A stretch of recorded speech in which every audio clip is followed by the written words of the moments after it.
28শে April রোববার। এখন আছি ধর্মতলাতে, ঘড়িতে বাজে 4:30। আজকে যাব রকেট বাসে করে আপনার এখান থেকে শিলিগুড়ি, মানে ধর্মতলা থেকে শিলিগুড়ি বা এনজিপি থেকে তারপরে যাব দার্জিলিং। তা 6টার সময় আমার বাস, এখন বাজে 4:30। তা চলুন এখন বাইরে যাওয়া যাক। এখন সরকারি বাস স্ট্যান্ডটায় চলে এসেছি। ঠিক মেট্রোর যে গেটটা রয়েছে, গেটটার ঠিক অপোজিট দিকেই, হেঁটে 1 মিনিটও লাগবে না, জাস্ট 10-15 সেকেন্ড। তা এখন বাজছে 4:45, এখনও 1 ঘন্টা 15 মিনিট সময় আছে। তো চলুন এখন বসা যাক, তারপরে যখন বাসের টাইম হবে তখন বাসে উঠবো। এই বাস স্ট্যান্ডে ঢুকে গেছি, এখন ঘড়িতে বাজছে 5:30। 6টার সময় আমার বাস। এই সামনের বাসটা দাঁড়িয়ে আছে, এটা যাবে NBSTC। এই বাসে উঠছি আমি ফার্স্ট পাবলিক, আমার সিট নাম্বার 16। সিটগুলো বেশ চড়া চড়া রয়েছে। বাসের কিন্তু ছাড়ার সময় হয়ে গেছে, 6:05। আর বাস কিন্তু অলমোস্ট ভর্তি, এখানেই প্রায় ভর্তি হয়ে গেছে। আর আরেকটা জিনিস আপনাদের দেখাই, কলকাতা ধর্মতলা থেকে কিন্তু ফুড সিলিং ডাইরেক্ট যেতে পারবেন বাস। এখান থেকে 7টার সময় ছাড়ে। এই বাসে করে একবার যাব। সময় হয়ে গেছে 6:01 বাজে, বাস স্টার্টও দিয়ে দিয়েছে। এবারে ছাড়বে এখন বাস। কলকাতার তীব্র গরমের হাত থেকে বাঁচতে আমি এখান থেকে পালিয়ে গেছিলাম দার্জিলিংয়ের পথে। অ্যাকচুয়ালি ছিলাম লেবংয়ে। লেবং হচ্ছে একটা অফবিট জায়গা, যেটা দার্জিলিং থেকে 8 কিলোমিটার দূরে অবস্থিত। এখন ঘড়িতে বাজছে 6:45। এখন আছি বাগুইআটির মোড়ের কাছে।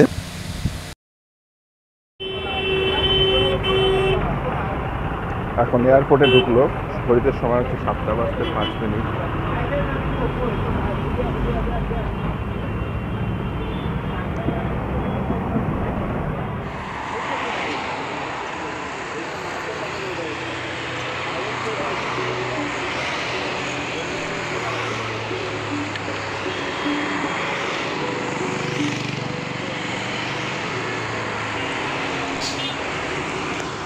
ঘড়িতে বাজছে 7:30। এখন আছি বারাসাতে, ডাকবাংলো মোড়ে, সরি কলোনি মোড়ে।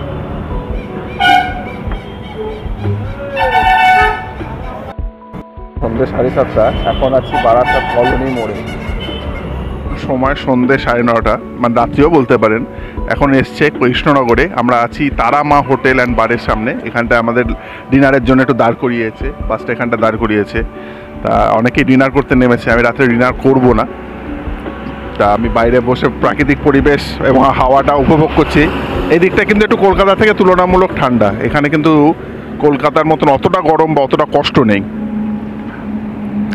কৃষ্ণনগরে দিনের বেলায় গরম পড়ে ঠিকই, কিন্তু রাত্রেবেলাটায় তুলনামূলক দেখছি সেটা কিন্তু একটু তুলনামূলক ঠান্ডা। এখন সকাল 4টে বাজছে। আমাদের পিছনে বাস এসে দাঁড়িয়েছে এখানটাতে, নিশ্চিন্তপুর নাম, সরি নিচিতপুর। আর এখনো 2 ঘন্টা যাওয়ার বাকি আছে। চলুন এখন যাওয়া যাক। শিলিগুড়ির থেকে 60 কিলোমিটার আগে এসে গাড়িটা খারাপ হয়ে গেছে, গাড়িতে স্টার্ট নিচ্ছিল না। তা এখন একটা অন্য গাড়ি করে 60 কিলোমিটার দূরে আমরা শিলিগুড়িতে চলে আসি। বাজে 7:30, 7:40 এক্স্যাক্টলি। এখন চলে এসেছি শিলিগুড়ি বাস স্ট্যান্ডে। এবার এখান থেকে দার্জিলিং যাব বাসে করে।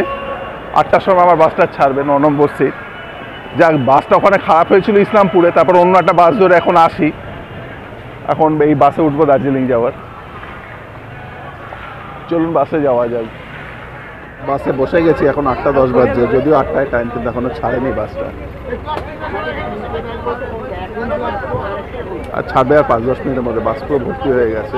তারপরে বাসটা 15 মিনিট বাদে ছাড়লো। আমরা আস্তে আস্তে করে দার্জিলিং এর পথে এগিয়ে চললাম। গেছে অলরেডি, জাস্ট 3-4 কিলোমিটার এগিয়ে এসেছি আমি। এই জায়গাটায় একটা 10 মিনিটের জন্য ব্রেক দিয়েছিল। আমরা সবাই বাস থেকে নামি। এখানে দাঁড়িয়ে একটু টয়লেট করে নিলাম। অনেকেই নেমেছিলেন, এবং এখানে একটু চা আর একটু ম্যাগি খেয়ে নিলাম, কেন খুব খিদে পেয়েছিল, সকাল থেকে কিছু খাইনি। তাই জন্য এখানটা নেমে একটু চা এবং ম্যাগি এর অর্ডার দিলাম এবং খেয়ে নিলাম। এবং ম্যাগি খেয়ে আমরা আবার রওনা দিই। জাস্ট ওখানে 10 মিনিট দাঁড়িয়েছিলাম। চারপাশে প্রাকৃতিক পরিবেশটা দেখতে পাচ্ছেন, অপূর্ব সুন্দর লাগছে।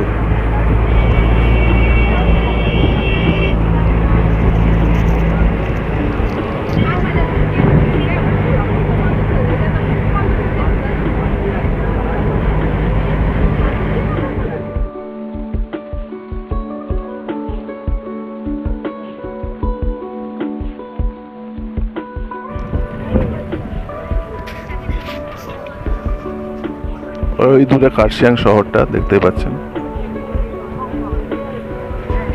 হালকা হালকা একটা ঠান্ডা ভাব বোধ হচ্ছে, মানে অতটা যে গরম নিচে লাগছিল সেই গরমটা নেই। যদিও শিলিগুড়ি কিন্তু কলকাতার থেকে কম টেম্পারেচার, তাপমাত্রা অনেকটাই কম। এখন পৌঁছে গেছি ঘুম স্টেশনে।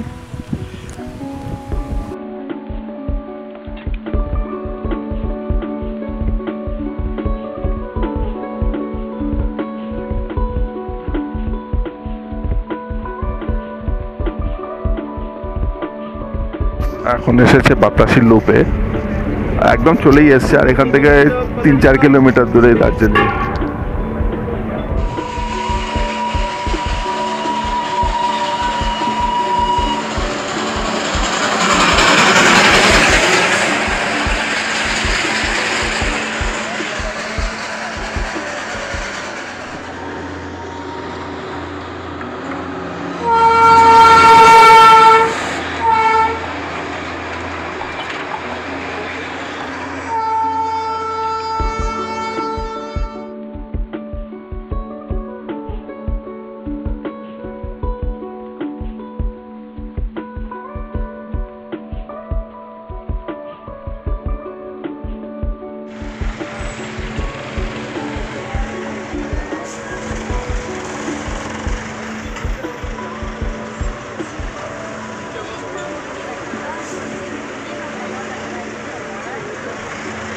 পৌঁছে গেছি, এখন বাজে ঘড়িতে 1টা।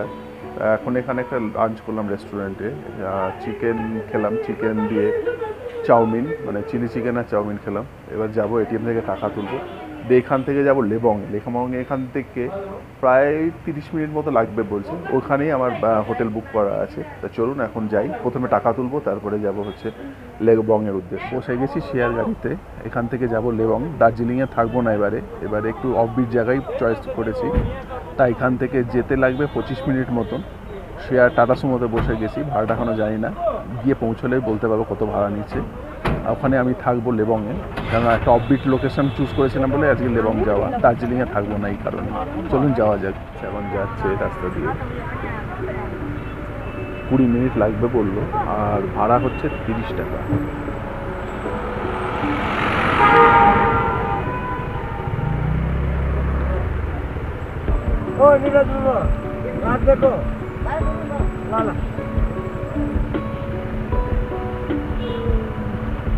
এই হোটেলটায় উঠেছি, বেনু হোমস্টে, মানে হোটেল ঠিক না, এটা হোমস্টে মতন।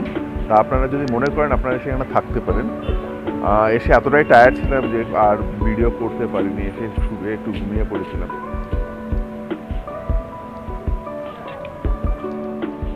এটা একদম গোলবাজারের কাছেই, মানে আপনারা যদি আসেন এই বেনু হোমস্টে বলবেন, যে কেউ দেখিয়ে দেবে।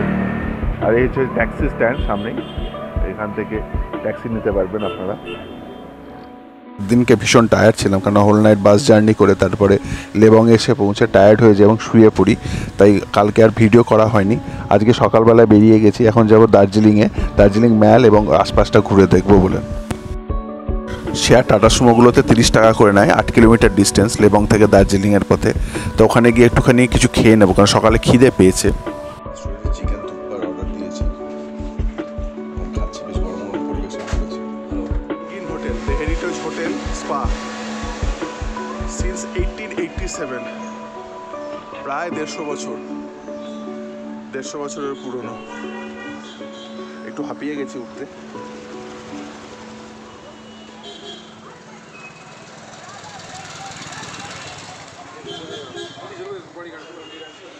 দার্জিলিংয়ের মল মার্কেট। জ্যাকেট দেখবে নাকি? জ্যাকেট দেখছে নাকি? কি হয়েছে? ये जैकेट कितना करके? ये 950 का। मैरून वाला कितना? 600।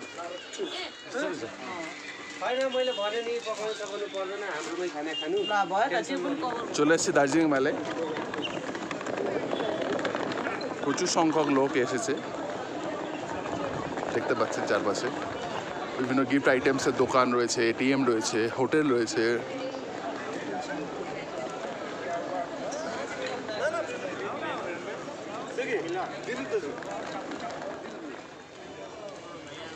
মেলের এক ধার থেকে এই সাইডটা দেখতে পাচ্ছেন, একটা হোটেল রয়েছে, নিউ লায়ন গেট হোটেলটার নাম।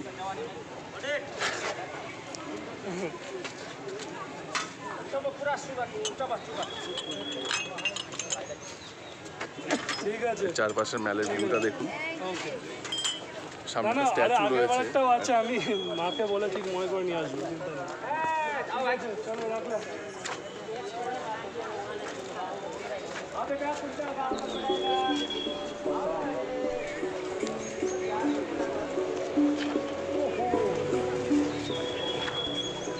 এখন যাওয়া যাক মহাকাল টেম্পলে। চলুন এখন যাওয়া যাক মহাকাল টেম্পলে। মহাকাল টেম্পলটা হচ্ছে দার্জিলিং মেলের ঠিক পাশেই। একটু সিঁড়ি দিয়ে উপর উঠতে হবে, বয়স্ক মানুষরা একটু ধীরে ধীরে উঠবেন, একটু চড়াই রয়েছে।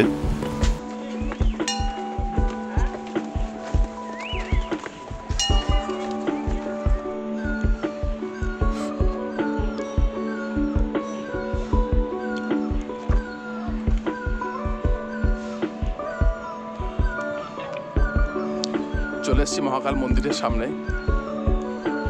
দার্জিলিং মহাকাল মন্দির পূজা কমিটি, মহাকাল মন্দির পরিচালক সমিতি, সাইনবোর্ডগুলো দেওয়া আছে।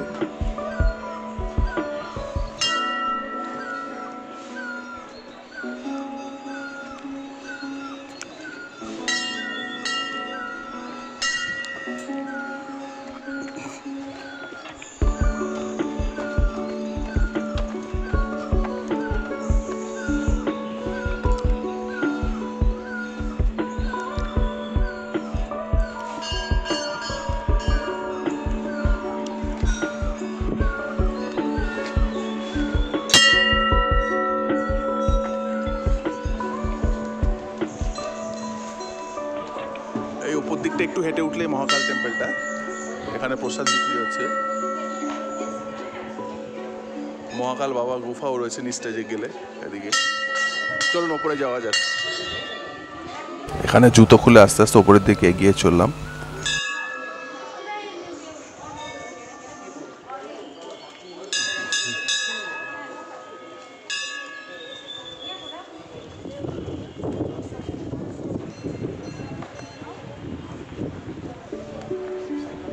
দেখুন ওই নিচ থেকে উঠে এসেছি হাঁটতে হাঁটতে, দেখতে পাচ্ছেন অনেকটা হেঁটে উঠেছি, অনেকটা হেঁটে উঠতে হবে।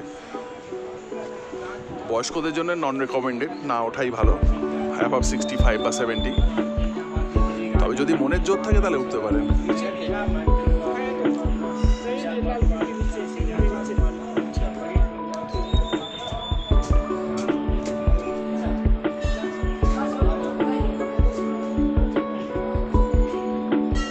এটা রাম টেম্পল, রাম মন্দির।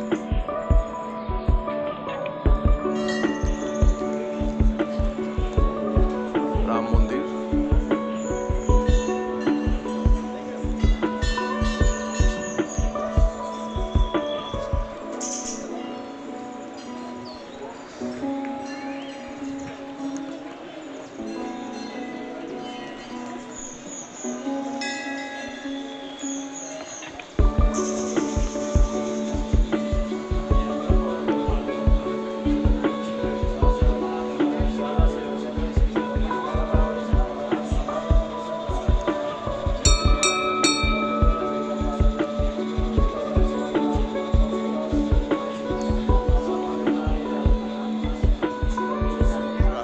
এরকম বেশ সুন্দর সাজানো, এসব লেখা রয়েছে, যেমন ওম নমঃ শিবায়, ওম, তারপর স্বস্তিক চিহ্ন, মা, শিব, সাই, এসব বিভিন্ন জিনিস লেখা রয়েছে।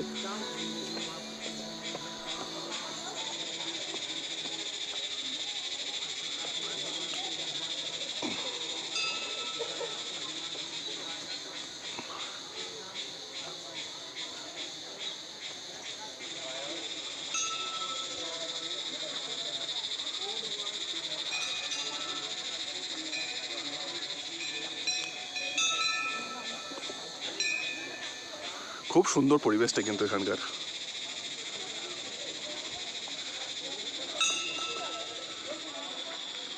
এটা হচ্ছে মা কালীর মন্দির। তাহলে একটু জুম করি, নাহলে বুঝতে পারবেন না। এই হচ্ছে মা কালীর মন্দির।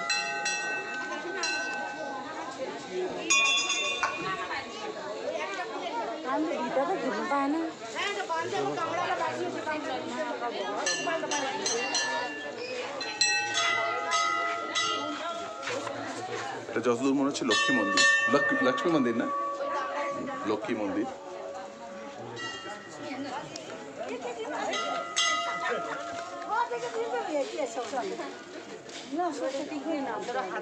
আর এই হচ্ছে মহাকাল মন্দির,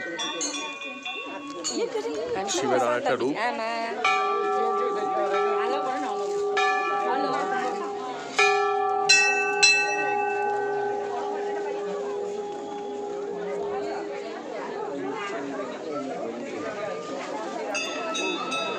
সব পুজো দিচ্ছেন সবাই।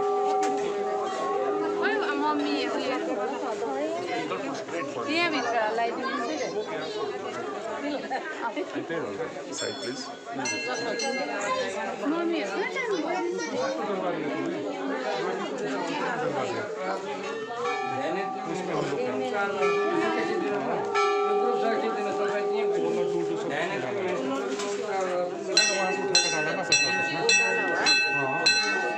কত মানুষ এখানে এসে পুজো দিচ্ছেন। কত প্রদীপ জ্বালিয়েছে দেখুন, কত প্রদীপ জ্বালিয়েছে পাঁচটা।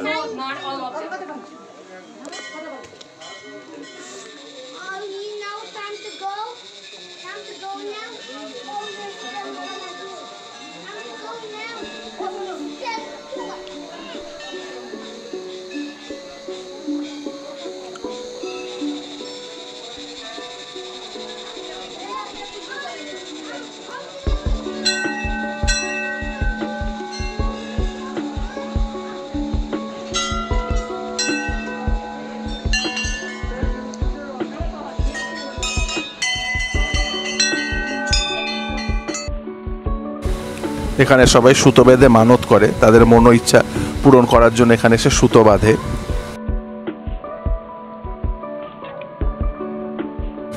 এখানে বিভিন্ন জায়গায় শিবলিঙ্গ রাখা রয়েছে।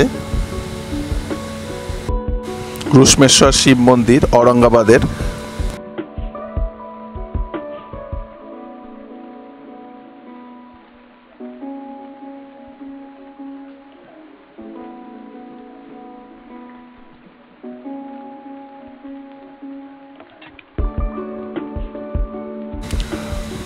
ত্রম্বকেশ্বর শিব মন্দির নাসিক। কাশী বিশ্বনাথ শিব মন্দির বারাণসী।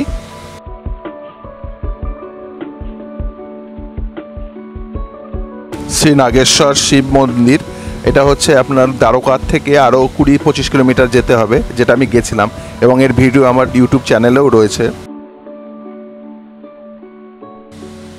রামেশ্বরম শিব মন্দির, যেটা আগের মাসেই আমি ঘুরে এসেছি। ভীমাশঙ্কর শিব মন্দির, যেটা পুনেতে অবস্থিত, মহারাষ্ট্রে পুনে।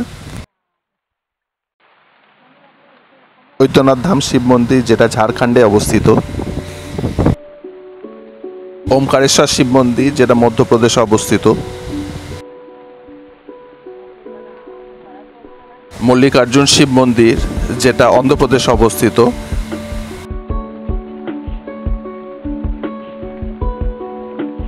সোমনাথ শিবলিঙ্গ বা সোমনাথ শিব মন্দির, যেটা গুজরাটে অবস্থিত।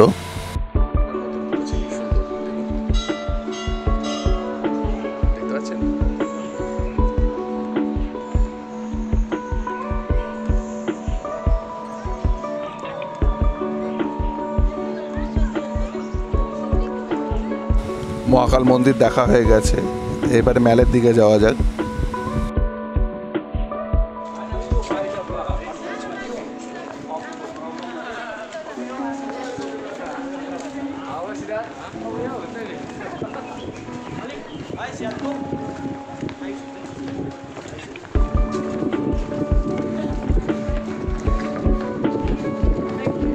যাওয়ার আগে বিশ্ব বাংলা স্টল একটা,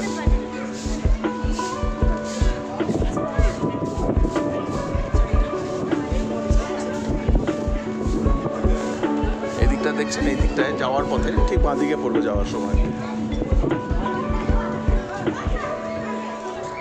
বিখ্যাত গ্লিটারিস, যেখানে সবাই ছবি তোলে।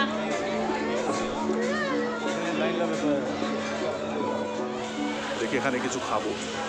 চলুন ভেতরে যাওয়া যাক।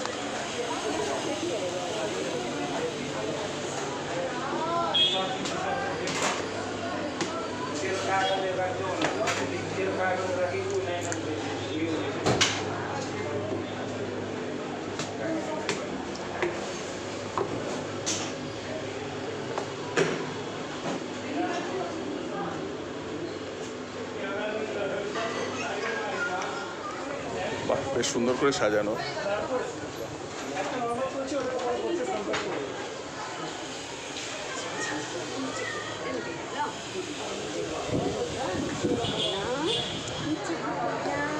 চলে এসেছি কেভেন্টাসে, এখানে কিছু লাঞ্চ করবো বা খাবো। চারপাশটা দেখুন, কেভেন্টাসে কি সুন্দর।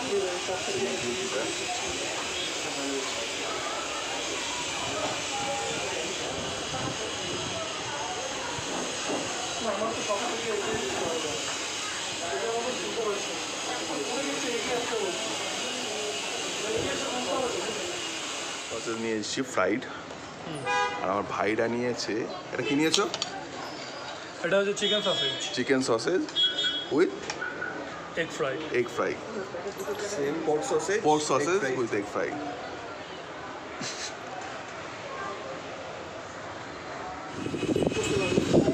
কিন্তু দারুণ বানিয়েছে, দারুণ ঠান্ডা ঠান্ডা হাওয়া দিচ্ছে, বেশ ভালোই লাগছে। কেভেন্টারের সসেজ খেয়ে আবার বেরিয়ে চলে আসলাম ম্যালের দিকে। এখানে একটু বসবো, তারপর আবার ফিরে যাব লেবংয়ে।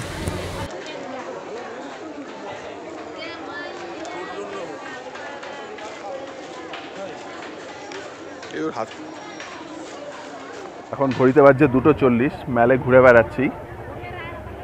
ভালো রোদ্দুর উঠেছে, আবার ঠান্ডাও আছে, রোদ্দুরটা মুখে লাগছে। ওই দূরে মেঘ দেখতে পাওয়া যাচ্ছে। যেটা আগেই বলেছি, লেবং থেকে ডিস্টেন্স 8 কিলোমিটার, আর আমার হোমস্টে ছিল লেবংয়ে, তাই জন্য এখানে একটু বসে তারপরে বিকেল 5টার দিকে বেরিয়ে চলে যাব। এই স্ট্যাচুটা হচ্ছে নেপালের একজন জাতীয় কবি ভানুভক্ত আচার্যের স্ট্যাচু। ইনি রামায়ণেরও রচয়িতা, মানে রামায়ণ রচনা করেছিলেন, মানে আমার মনে হয় উনি নেপালি ভাষায় কনভার্ট করেছিলেন সংস্কৃত থেকে। এটা পুরনো জিনিসপত্র, তারপরে কার্পেট, সোয়েটার এসবের দোকান। 1890 সাল থেকে, মানে বহু পুরনো।